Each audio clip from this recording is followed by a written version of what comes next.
अस्सलामुअलैकुम फ्रेंड्स, मैं आपको वेलकम करता हूँ Vu expert teaching YouTube channel पर। आज हम MDT 411 मनी एंड बैंकिंग का लेक्चर नंबर 36 कवर करेंगे, जिसका मेन टाइटल है target federal fund rate and central bank monetary policy tools. आइए अपने लेक्चर को स्टार्ट करते हैं। सबसे पहले हम सिंपल डेफिनेशंस देखेंगे और इनके साथ मैंने रियल लाइफ एग्जाम्पल इंक्लूड किए हैं ताकि आपके कॉन्सेप्ट क्लियर हों। सबसे पहले है फेडरल फंड रेट। इसकी डेफिनेशन को हम यहाँ पे देखते हैं। The federal fund rate is the interest rate at which bank lend reserve to each other overnight. Federal fund rate वो इंटरेस्ट रेट होता है जिसके ऊपर बैंक जो है लैंड करते हैं अपने रिजर्व्स को, ठीक है, ईच अदर को ओवरनाइट। ओवरनाइट से मुराद ये है कि एक दूसरे को दिए जाते हैं, ठीक है। बैंक जो है वो एक दूसरे को कैश प्रोवाइड करते हैं और उसके ऊपर कुछ इंटरेस्ट रेट चार्ज करते हैं, ठीक है। अब ये प्रोसेस जो है वो बहुत रैपिडली हो रहा होता है यहाँ पर, इसलिए ओवरनाइट का लफ्ज़ यूज़ किया है।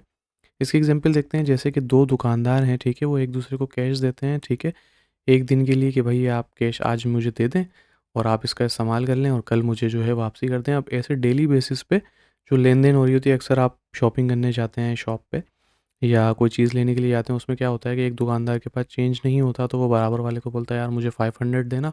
वो उससे पैसे लेके आपको दे देता है और वो बाद में उसको 1 घंटे बाद 2 घंटे बाद वो मैनेज करके आपको देता है और आपको जल्दी फारिग कर देता है। तो इस तरीके की जो एक्टिविटीज़ हो रही होती हैं, ठीक है, ये एक सिर्फ एग्जांपल दी है समझाने के लिए, ठीक है। तो उसके ऊपर ये सारी चीज़ें चल रही होती हैं। Target fund rate. The target fund rate is the interest rate the central bank want the market to achieve. यानी कि आप ये समझ लें कि Pakistan state bank of Pakistan जो है एक फंड रेट होता है, ठीक है, वो सेट करता है इंटरेस्ट रेट के तौर पे और वो ये चाहता है कि मार्केट जो है वो उस इंटरेस्ट रेट को जो है वो अचीव करे, ठीक है। जैसे सेंट्रल बैंक ऑफ पाकिस्तान जो है वो इंटरेस्ट रेट तय कर देता है और उसके बाद जो है वो बैंक अगर लोन वगैरह प्रोवाइड कर रहे होते हैं या कोई भी लेन देन हो रही होती है तो वो उस इंटरेस्ट रेट की बेसिस पे हो रही होती है। जैसे कि एक टीचर जो है वो स्कोर सेट कर लेता है टारगेट के, स्टूडेंट ने जो है इतना ज़रूर स्कोर करना है। जैसे वर्चुअल यूनिवर्सिटी की हम बात करें तो 50% मार्क्स हमें लाजमी चाहिए पास करने के लिए, तो इसी तरीके से इस एग्जाम्पल को हम यहाँ पे ले सकते हैं। बैंक रिजर्व्स क्या होते हैं? Reserve are the money bank keep with the central bank to meet withdraw and legal requirement. Reserve bank reserves वो पैसा होता है जो बैंक जो है वो मेंटेन करके रखते हैं। इसकी एक लीगल रिक्वायरमेंट होती है, पिछले लेक्चर में हम डिस्कस कर चुके हैं। अब ये होता किस लिए है कि जब कस्टमर आगे अपना पैसा निकाले तो बैंक के पास इतना पैसा होना चाहिए कि वो उस रिक्वायरमेंट को पूरा कर सके, ठीक है। अब एग्जाम्पल देख लेते हैं यहाँ पर। Emergency cash kept in shops drawer. यानी कि एक दुकानदार जो होता है वो जब सुबह काम अपना शुरू करता है तो ऐसा नहीं होता उसके पास 0 रुपीज़ होते हैं। वो कुछ पैसे अपने पास रखता है ताकि कस्टमर उससे आके चीज़ लें, तो एक लेन देन का जो प्रोसेस है वो चला सके। ओपन मार्केट ऑपरेशंस की यहाँ पे बात करते हैं। Buying and selling government securities by the central bank to control reserve in banking system. यानी कि ख़रीदो फ़रोख्त जो हो रही होती है गवर्नमेंट सिक्योरिटीज़ की, जो कि सेंट्रल बैंक कर रहा होता है, क्या कि वो कंट्रोल कर सके रिजर्व को बैंकिंग सिस्टम के अंदर। अगर सेंट्रल बैंक जो है वो सिक्योरिटीज़ बाय कर रहा है तो इसका मतलब क्या है कि वो पैसे को पुश कर रहा है तमाम बैंक्स के अंदर। जैसे कि हम अपनी गाड़ी को रिफ्यूल करवा रहे होते हैं ना, इसी तरीके से वो तमाम बैंकों को रिफ्यूल कर रहा होता है। रिज़र्व सप्लाई की यहाँ पे बात करते हैं। Total amount of reserve available to bank. ये टोटल अमाउंट होता है रिज़र्व का जो कि अवेलेबल होता है बैंक्स के लिए। जैसे कि आपके अंदर आपके घर में जो टैंक है उसके अंदर जो पानी अवेलेबल होता है, इसी तरीके से जो है वो अमाउंट अवेलेबल होता है बैंक के लिए ताकि वो रिज़र्व्स के तौर पे इस्तेमाल कर सकें। रिज़र्व डिमांड को देखते हैं। Amount of reserve bank want to hold. यानी कि ये वो अमाउंट होता है जो रिज़र्व बैंक जो हैं वो होल्ड करके रखते हैं अपने पास। यानी कि हम जो हैं वो, जैसे आप मिसाल ले लें कि अपने घर के जो टैंक के अंदर है आप पानी रखते हैं कि भाई एक टैंक नीचे सेंट्रल होता है, कुछ घरों में क्या होता है कि नीचे अंडरग्राउंड टैंक बना हुआ होता है और एक टैंक ऊपर होता है। तो अंडरग्राउंड टैंक में पानी जो है वो स्टोर करके रखा जा रहा होता है और आहिस्ता-आहिस्ता रिक्वायरमेंट के हिसाब से ऊपर उठा के उसको इस्तेमाल किया जा रहा होता है और नीचे जो अंडरग्राउंड टैंक है उसमें मज़ीद पानी भरा जा रहा होता है। इस तरीके से हम इस चीज़ों को मेंटेन कर रहे होते हैं। इसी तरीके से रिज़र्व, एक्सेस रिज़र्व और ये सारी चीज़ें जो हैं वो मेंटेन हो रही होती हैं, ठीक है। अब lender of the last resort की बात करते हैं।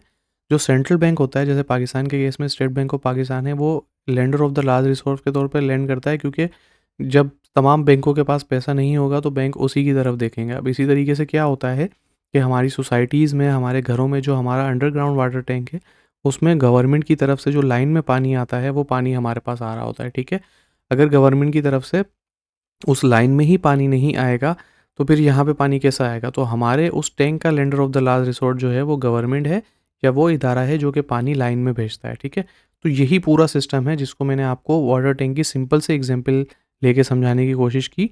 तो इससे ज़्यादा कुछ नहीं हो सकता। ये एक एग्जांपल हम और भी देख सकते हैं कि एक हॉस्पिटल है जो पेशेंट को ट्रीट करता है जब कोई क्लिनिक जो है वो अवेलेबल नहीं है। जैसे पंजाब में हमारे यहाँ क्या होता है कि बहुत सारे गाँव होते हैं, उन तमाम गाँव के लिए एक शहर करीब होता है और उसी शहर में एक हॉस्पिटल होता है और वही अवेलेबल होता है उनके लिए, ठीक है? अगर कुछ भी मसला हो जाए तो उन्होंने वहीं आना होता है, ठीक है? इसी तरीके से state bank lender of the last resort होता है। अगर किसी बैंक को बहुत ज़्यादा मुश्किल पेश आएगी तो वो वहीं पे जाएगा। डिस्काउंट रेट की यहाँ पे बात करते हैं। Interest rate charge by the central bank when it lend money to commercial bank. ये वो इंटरेस्ट रेट है जो चार्ज किया जाता है सेंट्रल बैंक की जानिब से जब ये पैसा लोन पे दे रहा होता है दूसरे कमर्शियल बैंक्स को। For example a bank boring directly from the mother bank, जैसे कि एक बैंक जो है वो डायरेक्टली बोरो कर रहा है पैसे मदर बैंक से, ठीक है? तो उसको हम डिस्काउंटेड रेट इस तरीके से कह सकते हैं। प्राइमरी क्रेडिट, प्राइमरी क्रेडिट से वो मुराद होती है कि short term loan given to financial healthy bank, यानी कि एक बैंक है वो फाइनेंशियल हेल्दी हैं लेकिन उनको किसी चीज़ की ज़रूरत होगी तो वो शॉर्ट टर्म्स लोन ले रहे होते हैं, ठीक है, सेंट्रल बैंक से। तो इसको हम शॉर्ट टर्म लोन्स कहते हैं या प्राइमरी क्रेडिट कहते हैं। जैसे emergency help to a stable business facing temporary cash shortage, यानी कि अचानक से अगर कैश शॉर्टेज हो गई तो आपने टेम्प्रेरी तौर पे कुछ लोन ले लिया, ठीक है? तो इसको हम शॉर्ट टर्म लोन कहते हैं और ये इमरजेंसी की सूरत में कैश शॉर्टेज को कम करने के लिए लिया जा रहा होता है। अच्छा, एक सेकेंडरी क्रेडिट भी होता है, loan to bank that are not financially strong. अच्छा, कुछ बैंक्स ऐसे होते हैं जो कि फाइनेंशियली स्ट्रॉन्ग नहीं होते, नए-नए ओपन हुए होते हैं, अभी वो काम कर रहे होते हैं, इतने कस्टमर्स नहीं होते, ठीक है? तो उनको सेकेंडरी क्रेडिट प्रोवाइड किया जाता है स्टेट बैंक की तरफ से। उनको हेल्प की जाती है स्ट्रिक्ट कंडीशन में और इस बिज़नेस को अलाइव रखने में। उसके बाद हमारे पास सीज़नल क्रेडिट होता है, loan given to small bank facing seasonal cash need, ठीक है? ये जो छोटे बैंक होते हैं उनको प्रोवाइड किया जाता है जो कि सीजनल कैश नीड हो रही होती है, जैसे कि एग्रीकल्चर बैंक होते हैं क्रॉप सीजन्स के वगैरह में। अब पंजाब में जो बैंक्स होते हैं, ठीक है, वो जो हैं इस एग्जाम्पल में फिट आ सकते हैं।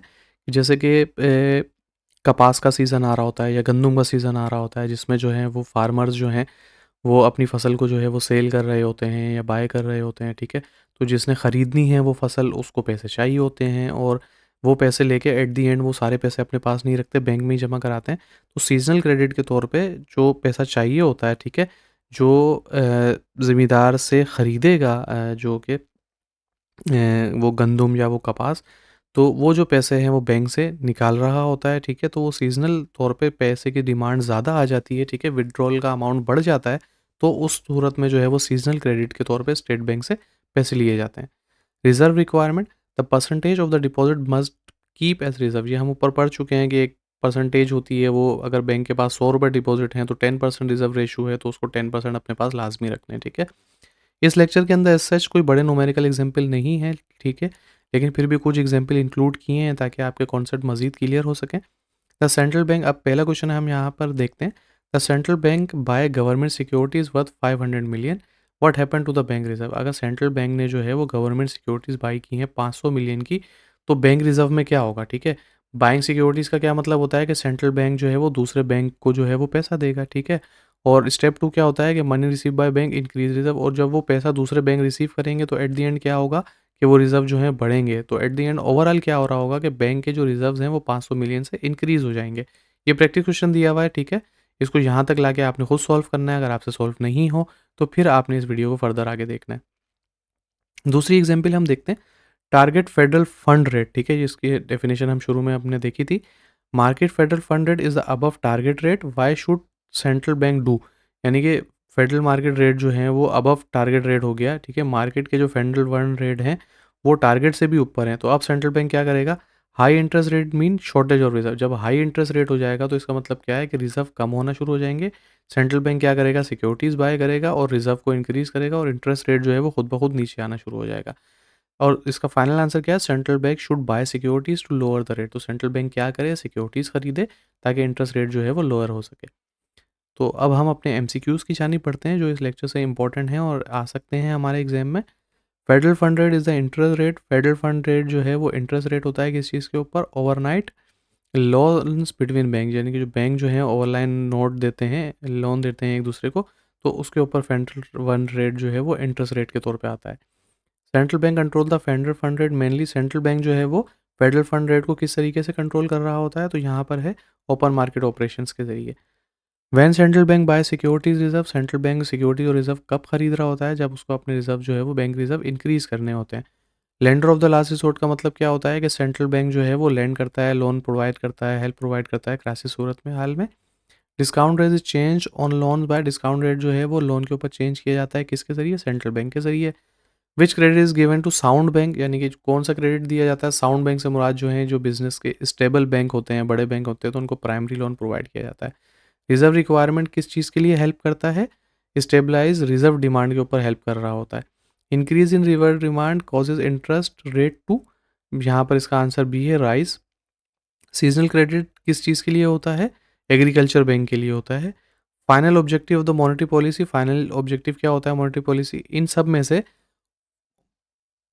मॉनेटरी पॉलिसी के फाइनल ऑब्जेक्टिव क्या होते हैं, ठीक है। तो यहाँ पर ये है कि लो इन्फ्लेशन एंड हाई ग्रोथ, यानी कि इन गुर्बत कम से कम हो और ग्रोथ ज़्यादा से ज़्यादा हो, ये जो है वो मॉनेटरी पॉलिसी का फाइनल और मेन ऑब्जेक्टिव होता है।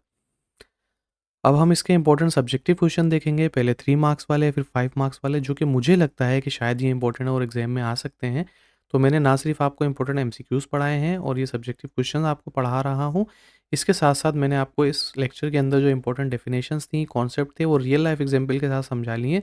अगर इस वीडियो को आप 2-3 दफ़ा देख लेते हैं और अगर थोड़े बहुत अपने नोट्स बना लेते हैं, इनको याद रखने के लिए कॉपी पेन लेके कुछ लिख लेते हैं, ठीक है, तो इससे क्या होगा, आपके कॉन्सेप्ट फर्दर क्लियर हो जाएंगे और इस लेक्चर से रिलेटेड एग्जाम में कुछ भी आ जाए, आप इंशाल्लाह इजीली कवर कर सकते हैं।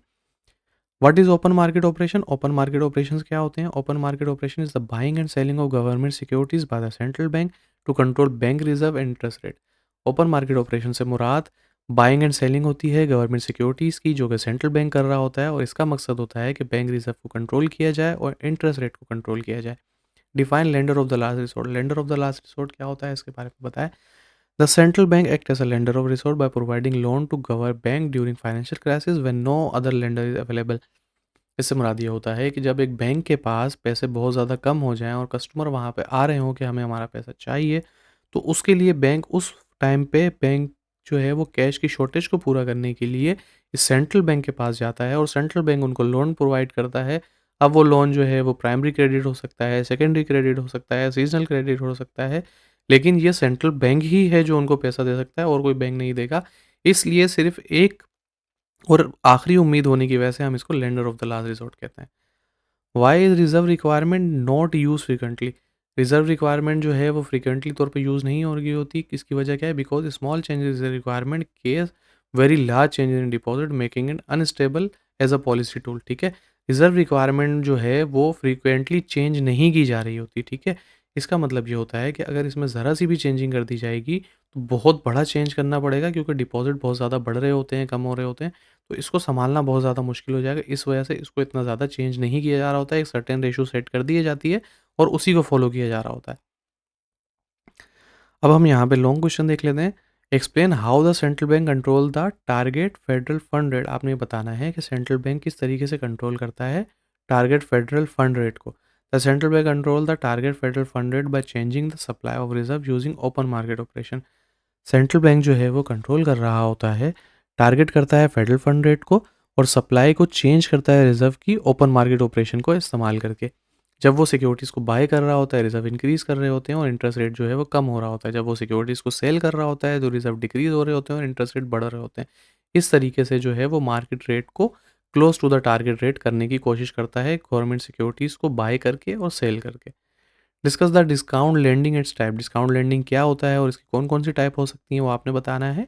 Discount lending is when the central bank lend directly to the bank, discount lending वो होती है जब सेंट्रल बैंक जो है वो डायरेक्टली लोन प्रोवाइड कर रहा होता है बैंक के ऊपर। इसमें प्राइमरी क्रेडिट होता है, साउंड प्राइमरी क्रेडिट जो है वो साउंड बैंकिंग को प्रोवाइड किया जाता है जो कि स्टेबल बैंक होते हैं।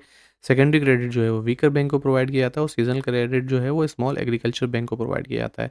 ये इंश्योर करता है लिक्विडिटी, लिक्विडिटी से मुराद ये है जो कस्टमर को उस टाइम जो पैसा रिक्वायर हो वो उसको पूरा किया जा सके, फाइनेंशियल स्टेबिलिटी को मेंशन किया जा सके और इंटरेस्ट रेट और फ्लक्चुएशन को जो है वो कंट्रोल किया जा सके। अब इसमें जो जो टर्म्स इस्तेमाल हुई हैं, सीजनल, प्राइमरी, सेकेंडरी, ये सब ऊपर हम डिटेल में डिस्कस कर चुके हैं।